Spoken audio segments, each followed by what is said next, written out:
Faleminderit shumë për performancën dhe atmosferën që na krijuat në studio me miq tanë Ernis Çili, Elvin Muçaj dhe Sabino Mitrovasili. Do të festojmë sot Krishtlindjen në studion tonë për të dhënë mesazhin e bukur të ditës së sotme. Dhe sa të bëhemi gati do të ndjekim dhe një mesazh tjetër, atë klipin që zakonisht e festojmë edhe ne me përgatitjet në përbot të ditës së Krishtlindjes, edhe pse kjo ditë duhet thënë që është komercializuar në kohët e sotme, për te mesazhit që përcjell. Po, është më shumë, do me thënë nuk është vetëm çështje estetike që ne të shohim se sa bukur do vishemi, se çfarë tavoline, se si do ta bëjmë tavolinën, por është për te kësajt, sepse ne qëllimi i kësajt është lindja e Krishtit. Po, dhe aty fillon, tek fotot që kemi edhe në leduallin ton, aty fillon dhe mesazhi kryesor i ditës së sotme.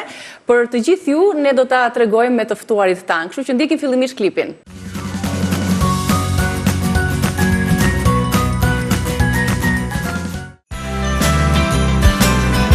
Krishtlindja është cilësuar festa e dritës. Ajo është një festë që shtrihet përtej dimensionit fetar dhe madje ka kaluar edhe kulturën e miliarda njerëzve në të gjithë globin. Në traditën e krishterë, festa ka një theks fetar, ndërsa shumë popuj e kanë shkrirë më pas në festimet e Krishtlindjeve dhe zakone dhe rituale, të cilat lidhen me dimrin dhe gëzimin për lindjen e diellit të ri. Në Shtetet e Bashkuara të Amerikës dhe Kanada, Krishtlindjet janë një festë shumë e popularizuar dhe shpeshherë shoqërohen me dekorime të shumta. Tradita e zbukurimit të pemës së Krishtlindjeve është një nga më të njohurat dhe shumë shtëpi janë të zbukuruara me drita apo me figura të ndryshme si dhe me figurën e babagjyshit. Në Gjermani Krishtlindjet janë shumë të lidhura me traditën e lashtë. Një nga momentet më kulminante është Adventi, periudha që shënon 4 javët para Krishtlindjes, e cila përmbyllet me ndihmën e kalendareve të Adventit. Gjermania është gjithashtu vendlindja e traditës së tregjeve të Krishtlindjeve, ku mund të gjenden produkte artizanale, pije tradicionale, të ngrohta, si dhe shumë ushqime të shijshme. Në Skoci dhe në Britaninë e Madhe, Krishtlindjet janë një periudhë feste, të cilat shoqërohen me shumë zakone dhe aktivitete tradicionale. Një nga këto është Boxing Day, që festohet në 26 dhjetor dhe është një ditë për dhurata dhe bamirësi. Festa e Krishtlindjeve shpesh përfshin edhe darkën e madhe familjare, me pjatat tradicionale të pjekura dhe peshk. Në Britani të gjitha shtëpit janë të zbukuruara me kurora dhe drita të Krishtlindjeve, si dhe me shumë njerëz të cilët kalojnë kohën duke kënduar këngë Krishtlindjesh. Në Meksik dhe në Amerikën Latine, Krishtlindjet janë një festë plot ngjyra dhe ritme. Tradita e Las Posados është një ritual i rëndësishëm që përshkruan kërkimin e strehës nga Maria dhe Jozefi. Ky është një aktivitet komunitar ku njerëzit shkojnë në grupe dhe këndojnë këngë tradicionale. Në Finland, Krishtlindjet janë një periudhë reflektimi dhe është e zakonshme të festohet nata e Krishtlindjeve në familje. Gjithçka nis me një darkë tradicionale dhe pasaj shumë finlandezë vizitojnë të afërmit apo shkojnë në kishë për të marrë pjesë në shërbesat e Krishtlindjeve. Tradita e Krishtlindjeve në Shqipëri dhe në Ballkan është një periudhë e rëndësishme fetare, sidomos për të krishterët ortodoks dhe katolik.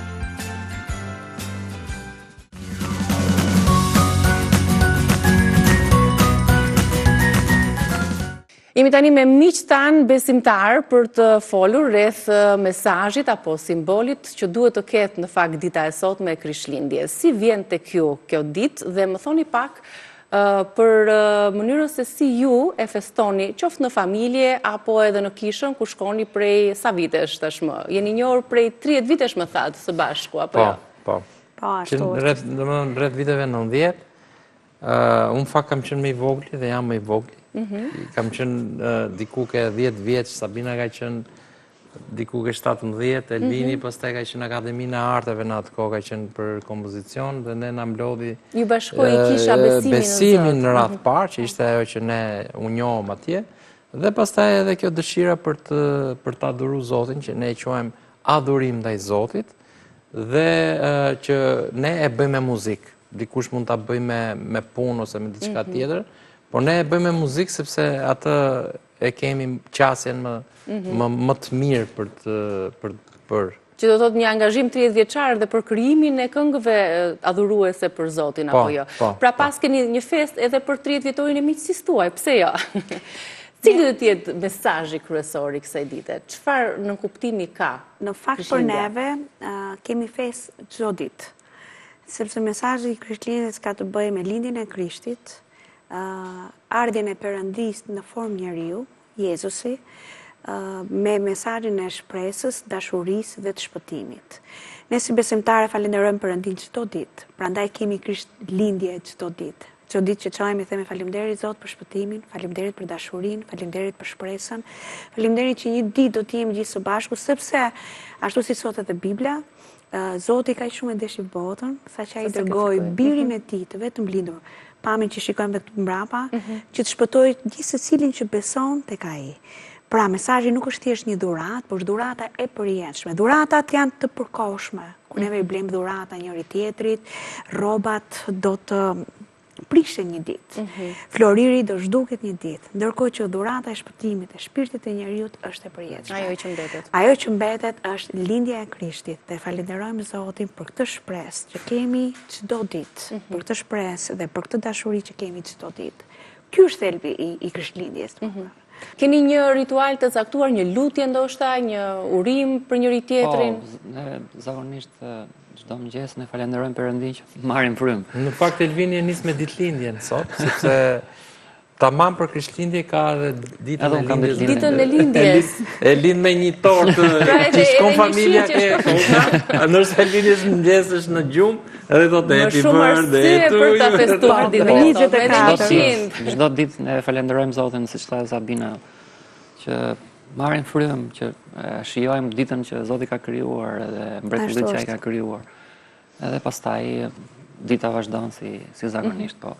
Ajo që është më rëndësishme është të falenderosh Perëndin dhe të jesh mirënjohës ndaj Perëndit. Ashtu është. Jo vetëm në ditët e vështira, ose po në momentet kur ne kemi nevojë vërtet për edhe kur jemi mirë dhe kur jemi keq.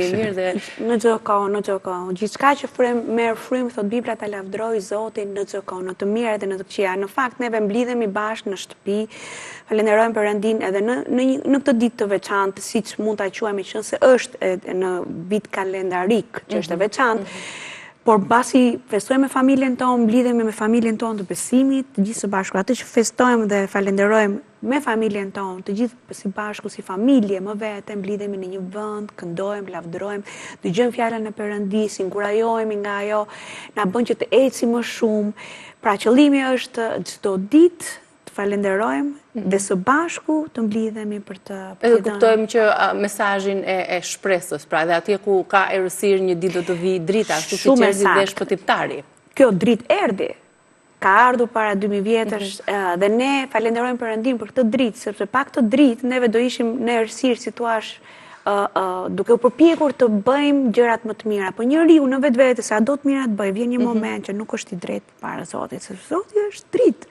Dhe ne jemi në errësirë, pa dritën e tij ne jemi në errësirë, por me dritën e tij neve jemi në dritë bashkë me të. Tani ka një endek apo një ndryshim shumë të madh mes mënyrës se si besimtarët e krishterë e përjetojnë këtë ditë, e festojnë, e kremtojnë këtë ditë, dhe pjesës tjetër që ndoshta e shikon me një sy më komerciale. Pra, ju bën kontrast? Ju gërvisht, themi ne, ky komercialiteti që ekziston Ernis në xixhat, në ngjyrat, në atë formë që ndoshta ngjetet mbrapa, mesazhi kryesor që duhet të kemi. Po, zakonisht bizneset bëjnë si thua shitjet më të mëdha të vitit. Moda është në majat e saj dhe në kulmin e saj për të treguar estetikën ose pjesën e ngjyrës të kuqe apo kësaj festës kaq të bukur, kur njerëzit bashkohen dhe përqafohen me familjarët ose shoqëria, por nuk është qëllimi që ti bleve një dhuratë ja dhe dikujt apo i bëri qefin dikujt, është pak më tej, është më përtej kësajt. Sepse po të shohim historinë në Bibël se si Krishti u lind, do me thënë ishte shumë me shumë problem, ishte me shumë e thjesht dhe shumë me shumë vuajtje. Në me thënë, Zoti i foli barimve dhe atyre që ishin të pasurit, që ishin një pjesë të pasurve, dhe i thashë ndiqni dietarët ndiqni këtë hyllin dhe do të shkoni deri atje. Dhe në atë kohë, ligji kishte dalë që do të vriteshin gjithë fëmijët e paralindur. Dhe prindrit që ishin, domethënë, po themi natyral ose që nuk lindi në një mënyrë natyrale siç lindin gjithë fëmijët, por u ngjiz në një mënyrë mbi natyrore, që edhe ne kur e dëgjojmë na duket si një gjë e pamundur, por që për Zotin asgjë nuk është e pamundur. Dhe dua të them te kjo që ata u larguan nga i qytet, shumalle, morën gomarin, shkuan atje, nuk po e them historinë se si ndodhi, nuk po gjenin dot vend ku të hotel ose në një vend të rahatshëm, si sot ne i kemi të ngrota, ndezim orxhakun, bëjmë tavolinën gati, nuk ishte kështu. Por ndodhi në një vend ku u gjeni grazh. Po themi grazh sot quhet për këto bakterë kasole. Dhe atje lindin me shumë dhe gjithë gëzimi ishte aty, ndodhi dhe gëzimi sepse u afruan gjithë barinë, erdhën dhe edhe dietarët, ata sollën ato çfarë kishin, parfumet, sollën pasurinë e tyre. Por nuk ishte kjo domethënë, kjo ishte për ta nderuar, por kjo është në mënyrë njerëzore, por për ta nderuar është jeta jonë, mënyra se si jetojmë ne. Ajo është ta nderosh Zotin dhe të nderosh Krishtlindjen. Dhe unë nuk e shoh fare si pjesë estetike, nuk e shoh fare si pjesë, po themi si një festë që ne mund të hajmë. Sigurisht që ne do hajmë, do pim, do festojmë. Nuk ka asnjë gjë të keqe me dhurata, po të dimë harrojmë qëllimin, domethënë që Krishti u lind. Dhe në momentin që Krishti u lind, ka një qëllim akoma dhe më të madh, se Perëndia u kthye në njeri dhe erdhi, sepse shumë njerëz nuk e besojnë këtë, por ne e besojmë që ai u kthye në njeri për të shpëtuar botën. Ne e besojmë dhe e besojmë fort këtë gjë. Ndërkohë, në 30 vite e besojmë. Në këto 30 vite ku ju jeni takuar fëmijë, tani jeni burra dhe gra, me të njëjtin besim, me të njëjtin përkushtim dhe angazhim në besimin në Zot. Keni dhe një nismë apo jo, ndërbreza, sepse doni që kjo gjë të transmetohet ndërbreza. Përpara se të flasim për këtë nismë edhe për këtë iniciativë të bukur që ju keni ndërtuar prej vitesh, që pas pandemisë apo jo, le të ndjekim një kolazh me momente të rinjve dhe të grup moshave të ndryshme në kishën tuaj. Në cilën kish shkoni të tre? Në fakt, ne shkojmë, iniciativa Ndërbreza nuk është iniciativë e një kishe të vetme. Ne jemi besimtarë nga kisha të ndryshme, ndoshta gati nga 15-20 kisha të ndryshme në Tiranë. Ungjillore. Të cilët bashkohemi me qëllim për të lavdëruar dhe për të adhuruar Perëndin. Ne vim nga kisha Fjala e Jetës e Tiranës, po ka nga shumë kisha të tjera, ka që na bashkon nga kisha të ndryshme. Dhe qëllimi pra siç e thash është për të lavdëruar, për të adhuruar, për të lënë një trashëgimi ndërbreza të këngëve të krishterë që janë kënduar që nga vitet 90 e tutje, të këngëve të reja që të rinjt kanë dëshirë që t'i këndojnë dhe të lavdërojnë Perëndin, dhe gjithashtu për një dëshmi për njerëzit e tjerë të moshës tonë, sidomos që akoma vazhdojmë të lavdërojmë, të adhurojmë Perëndin, sepse besojmë dhe ka njerëz që nëse Perëndia vepron në jetën tonë, ti nuk ka arsye pse të mos besosh gjithë jetës tënde. Kështu që kjo është synimi i iniciativës Ndërbreza. Le të ndjekim kolazhin që unë përmenda dhe të tregojmë pastaj se sa e ndihmon këdo edhe të rinë në ditët e sotme besimin në Zot. Amen, ashtu është. Ndërbreza dhe gjithjet juaj dedikuar, krimtaria juaj dhe nisi si kantautor, si artist, po ashtu dhe Elvini për me kitarën, ja keni dedikuar krijimeve dhe adhurimit për Zotin. Doja të prekja pak të besimin, sepse në ditët e sotme me shumë probleme, ku problemet e shëndetit mendor janë në mas, një pandemi e madhe, sa i ndihmon besimi në Zot njerëzit, për të rinë sidomos, për të kaluar situata të mëdha të vështira në jetën e tyre?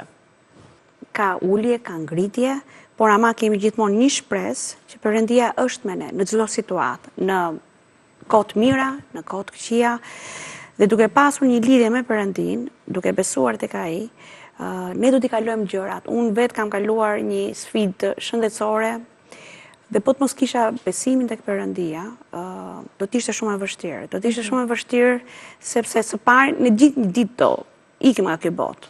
Çështja është si ikëm. Çështja është si do të përballemi me Perëndin, se gjithë një ditë do dalim përpara Zotit, do të japim llogari për jetën tonë, si e kemi jetuar jetën e gjërat të kësaj natyre.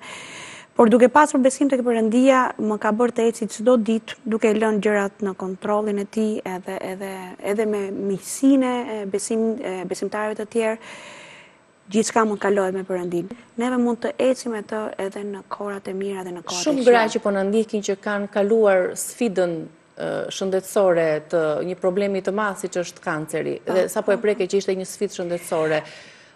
Më trego pak ato ditë të errta të tuat dhe ato lutjet me Perëndin, sa të ndihmuan, sa të dhanë forcë për ta kaluar këtë sfidë. Me thënë të drejtën, kur e dëgjova për herë të parë, që ti jemi realist, më shkundi pak. Sepse njeriu, domethënë, gjithmonë shpreson edhe beson për më të mirën në përditshmërinë e vet. Por me thënë, me njëherë thash, o Zot, faleminderit, ti ke gjërat në kontroll, sido që të jetë. Daç të jetoj, daç mos të jetoj, unë prap besoj tek ty. Ka qenë e vështirë, shumë e vështirë. Ndonjëherë kur futesha atyre korridorëve, thosha, o Zot, prap këtu. Por kishe në një inat të brendshëm ose ishe mezitu ndonjëherë me Perëndin, pse mua, unë besoj te ty, unë të kam shërbyer dhe ti më ke vënë në provë? Jo, provat I kalojmë. Sprova çdo njeri, e thash edhe më përpara, jeta që neve kemi nuk do të thotë edhe pse besojmë tek Perëndia që do jetë e lehtë. Pra që nuk do sëmurem, që nuk do na dalin probleme në jetën tonë. Sepse neve në vetvete si njerëz jemi të rënë nga lavdia e Perëndisë sot Bibla. Jemi mëkatar, edhe vetë trupi jonë është I rënë. Prandaj edhe neve vdesim. Sepse që në momentin që nuk U bindëm Perëndisë, trupi jonë degradon, dal nga dal. Dhe të gjithë neve do ta kalojmë këtë proces. Por nga ana tjetër, duke pasur besim tek Perëndia që edhe nëse jam, por edhe nëse s'jam, prap jam me ty Perëndi, më bën të kaloj çdo ditë. Nuk ka qenë lehtë. Pas gjithë këtij kalvari që kalove. Që koha është e çmuar. Kuptova këtë gjë që çdo ditë që neve jetojmë, kemi falënderues ndaj Perëndisë, dhe çdo ditë që neve jetojmë ta shpallim dhe ta deklarojmë që Perëndia do që gjithë secili prej nesh të pranojë këtë dhuratë, Krisht lindjen, dhuratën për të shpëtuar dhe për të fituar. Elvin, ka ndodhur ndonjë histori personale ku përmes besimit ti e ke kaluar, e ke përballuar më mirë, mund mos jetë sfidë e njëjtë, por që jo konkretisht siç Sabina ka kaluar, sepse ajo që ka kaluar Sabina është me vërtet shumë e vështirë dhe unë doja të shtoja që Sabina ka pasur dhe mbështetjen e të gjithë besimtarëve. Sa do ta prekja që sa ka qenë mbështetja e jemi lutur të gjithë në kish për Sabinën, njerëz që madje që nuk e kanë njohur fare kanë ndërmjetësuar në lutje për Sabinën edhe me të vërtet Zoti ka bërë mrekulli në jetën e saj. Amen, po. Personalisht unë nuk se kam pasur në një gjë shumë kaq të vështirë, megjithatë neve çdo ditë kalojmë gjëra të vështira.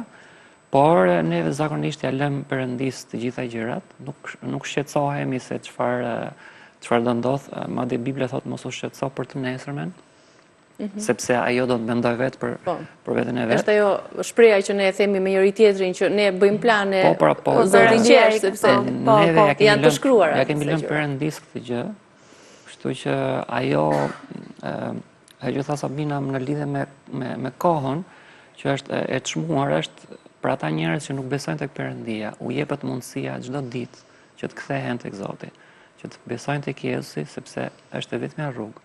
Ashtu siç edhe në Bibël thuhet që Jezusi është rruga e vërteta dhe jeta. Nuk mund të shkosh te hati vetëm nëpërmjet tij. Nëse ne shqetësohemi si do shkoj puna, si do jetë kjo, si do jetë ajo, derisa prekim atë fundin. Derisa prekim fundin dhe themi ore për çaj pas kam, domethënë dhe unë në fakt dhe unë kam gjatë pandemisë që ne kishim humbur kohë duke u marrë me punën, sa do marr, sa do bëj, si do jem këtu, çfarë do bëj, dhe aty ishte stop. Ishte një moment ndalese ku ne ishim mes 4 mureve në shtëpi, vetëm me familjen apo po tani çfarë do ndodhi, po tani çfarë do bëhet, dhe vendosëm që ne këtë kohë që e kishim humbur, hajde ta rikuperojmë dhe të bëjmë diçka të mirë.